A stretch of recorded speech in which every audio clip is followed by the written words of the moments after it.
मेरे पाकिस्तान के नौजवानों, पाकिस्तान एक ख्वाब था इलामा इकबाल का और कायद आज़म का। और वो क्या था कि वो उनकी सारी जद्दोजहद थी कि हिंदुस्तान के मुसलमान आज़ाद हों। और वो आज़ाद कैसे हों?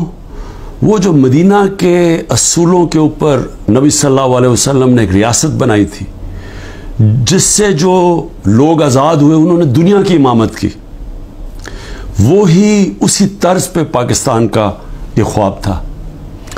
और उस पाकिस्तान के अंदर सबसे पहली चीज़ इंसाफ, कानून के सामने सब एक बराबर, ताकतवर कानून के नीचे, कमज़ोर को ताकतवर से कानून हिफाजत करे, लोगों को इंसाफ दे के आज़ाद कर दे।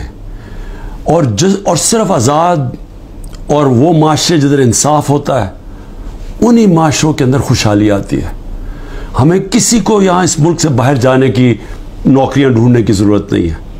जिस वक्त, और आप सब ने जद्दोजहद करनी है, जिस वक्त इंसाफ आएगा, इंसाफ के साथ मेरिट, और मेरिट और इंसाफ खुशहाली लेके आता है। और मेरी आप सबसे अपील है कि आपने अब से पूरी तरह जद्दोजहद करनी है इस मुल्क के लिए, कि जितना मर्जी आप दुनिया के में बाहर चले जाएं, अपने मुल्क से बेहतर दुनिया में कोई जगह नहीं है। तो इसी मुल्क को बेहतर करना है, और बेहतर तब होगा जब हम मिल के इसकी आज़ादी के लिए जद्दोजहद करें। इसके मुस्तकबिल तब ठीक होगा जब इंसान कानून के सामने एक बराबर होंगे।